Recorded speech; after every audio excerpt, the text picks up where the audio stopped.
Playing guitar involves a host of deceptively complex movements. And guitarists have often struggled to find a way to describe them. If you spent any time trying to explain your own technique to other players, you've no doubt dabbled in this kind of imprecise analogy.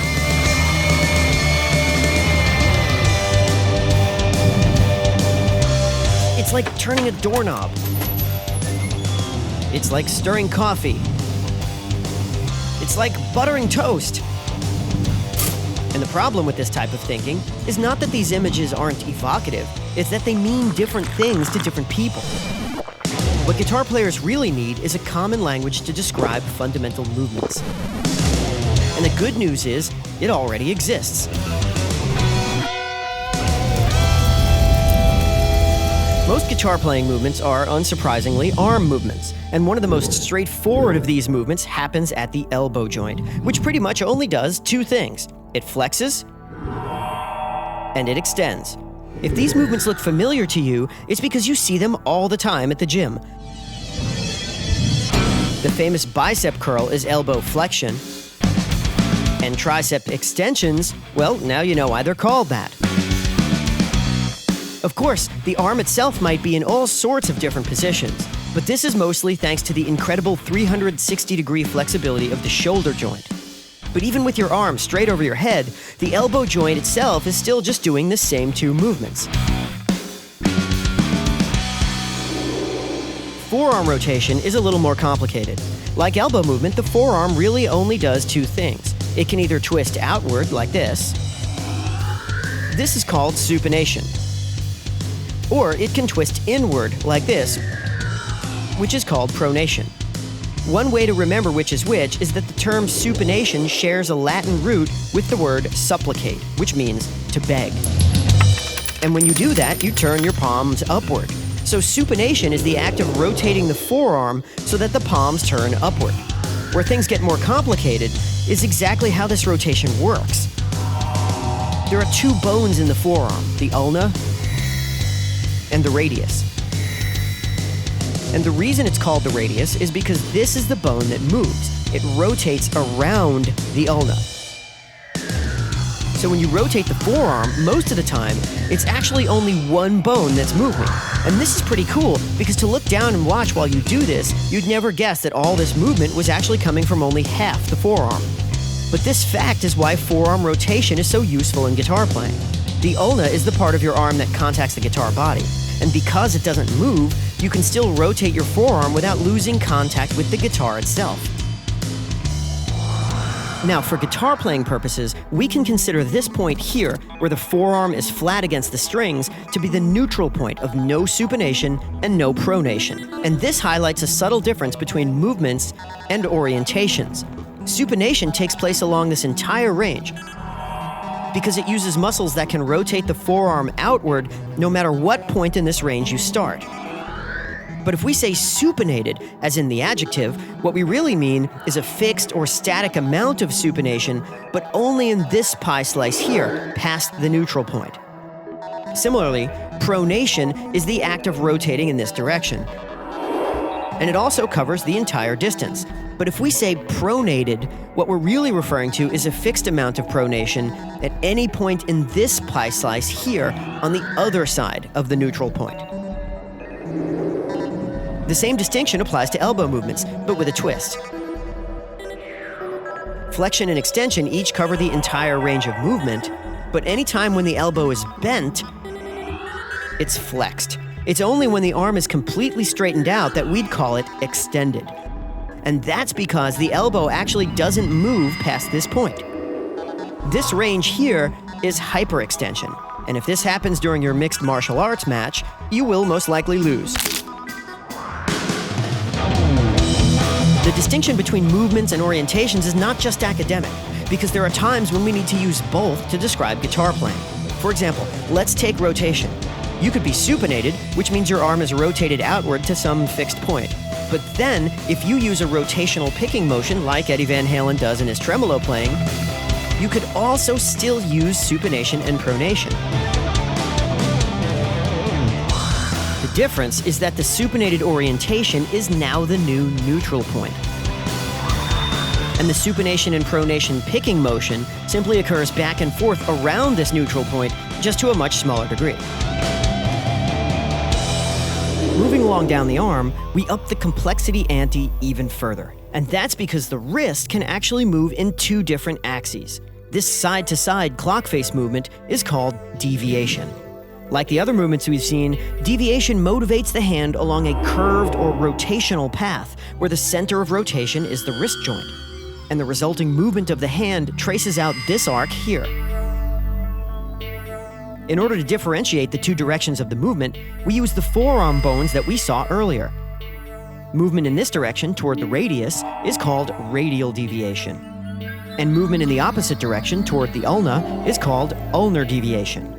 Radial and ulnar deviation, or simply deviation for short, is probably what most people mean when they use the generic term picking from the wrist. But this isn't the only trick up your sleeve, because the wrist is actually capable of a whole other dimension of movement. This is wrist flexion and extension. This is the same movement you make when knocking on a door. Flexion is the knock, and extension is pulling the hand back to the starting position so you can knock again. And just as with elbow and forearm movement, we can imagine a 0 point for both of these axes of wrist motion, where this here is the point of no deviation and no flexion or extension.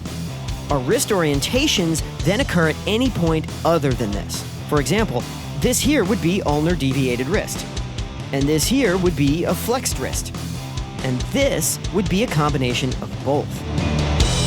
Deviation and flexion and extension happen in planes which are exactly perpendicular to each other.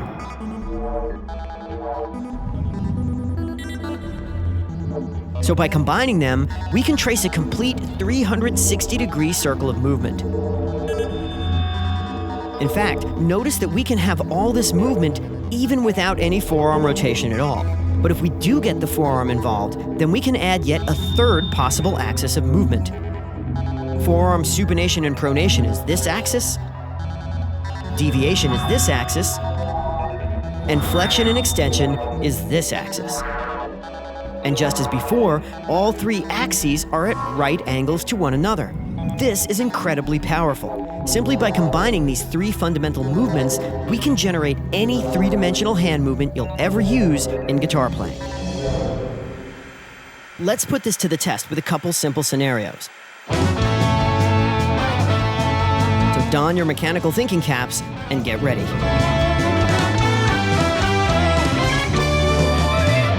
Okay, what is this movement?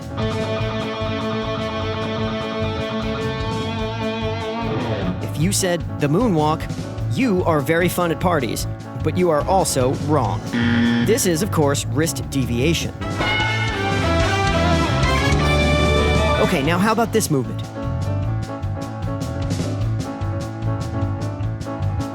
Correct, wrist flexion and extension. Okay, now, how about this movement? Trick question. It's not a movement at all. It's just an orientation.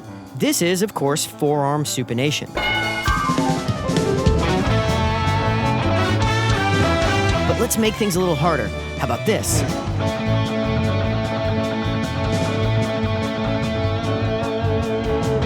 Well, this looks like forearm pronation.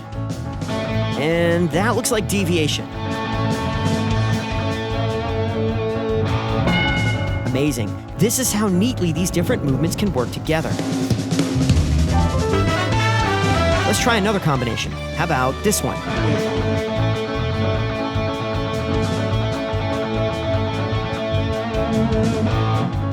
Okay, that looks like supination again.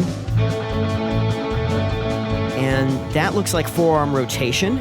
And if I'm not mistaken, that looks like a fixed amount of ulnar deviation. So that's 3 ingredients. We're getting good at this. Okay, now, for extra credit, what's this movement?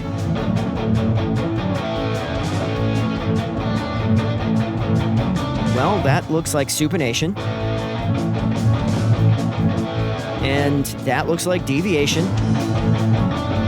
Wait, what? The hand is clearly moving back and forth here, and we already know that this is deviation. Or is it? Let's think about this. The forearm is supinated, which means it's rotated on an angle like this. And this means that the fundamental wrist movements are also equally tilted. So deviation now goes like this, and flexion and extension now goes like this. So what that means is there is no longer any single one of these three basic movements that can cause the hand to trace flat against the strings like this. And that tells us everything we need to know. Since the forearm is not moving, this movement must then be a combination of the only two remaining possibilities: wrist deviation and wrist flexion and extension at the same time.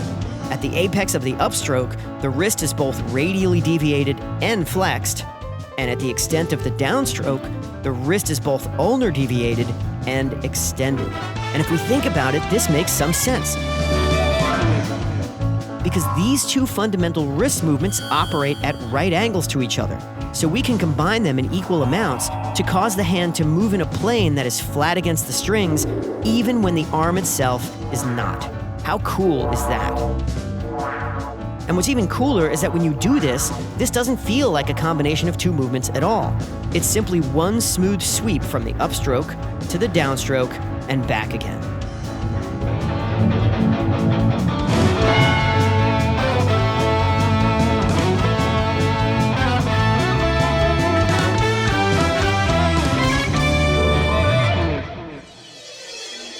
And that's why this kind of thinking is so powerful. If breakfast is the foundation of your day, then understanding these basic movements can be the foundation of your mechanical knowledge.